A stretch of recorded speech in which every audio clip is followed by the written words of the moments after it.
Dart is a object-oriented language. What object-oriented orientation is? It's a uh, it's a processor paradigm or a prototype in software development that follows real-world modeling. So whatever objects uh, we recognize in a solution, let's say when we consider a movie theater, the chairs and tickets and the screen, all this considered as object in that movie. So we represent similar objects as prototypes to them in the programming also when we are creating a solution to a movie theater. So like that. So object oriented considers a program as a collection of all the objects that communicate each other between each other by some mechanism. So that communication or the data transfer happens with the process of methods. Methods are nothing but this print. Print is a function, right? Methods are also similar to functions, but they are inside the objects. So what is an object? Generally, an object is a real-time representation of any entity. So if you are representing an object in programming, every object should consider three properties. One is state.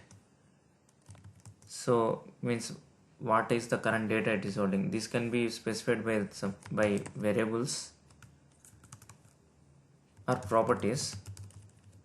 Properties means properties are attributes. They are nothing but variables inside an object.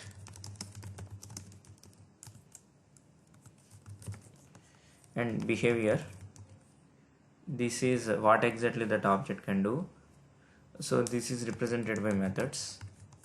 And identity, like if there are multiple objects of same type, we need to identify them uniquely. So there should be some or other attribute inside it which should uniquely identify that. So of all this, what is class? Class in terms of object oriented programming is a blueprint or prototype of creating objects. So it's like we are creating a new data type in the form of class, so that whichever class we create is can be used as a data type for creating new objects. So let me create a test class, a class I mean to say. Let's see, create this first, because main function should be there, because that will be the entry point for running any process. Let's say let me create a test1 or something, test c1 or test class 1. So in this one, so this is the opening clause. Inside this, I told you I can create multiple functions. Objects can hold both variables or attribute states or methods to give it behavior.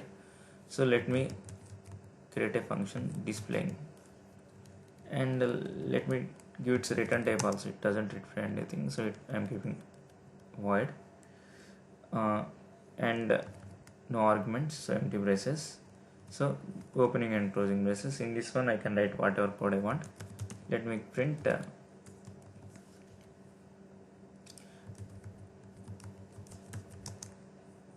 displaying function or method.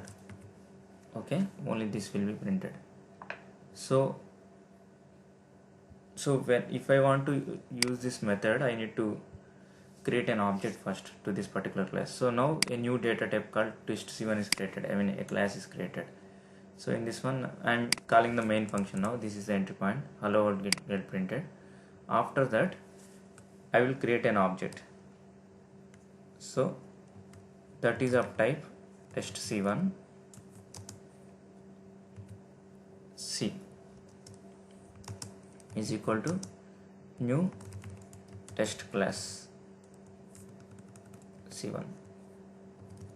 So in using this new operator, I can create a new, I am calling the same name as function class. This is called as constructor with the same name as the class name. So this will create a new object of type test1. That one I am saving to variable c, which is of type test1. So now variable C contains an object which is holding a test C1 class object. So using the dot operator I can call its internal functions displaying. So let me run this. Okay, I need to keep this one and this one.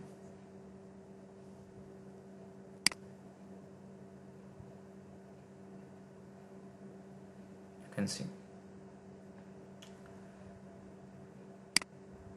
possibly you can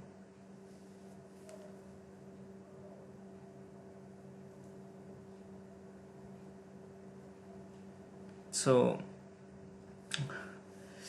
I directly showed you an object oriented program, but I forgot to explain you any fundamental data types. So let me take a just small video for that also. The next video explains that.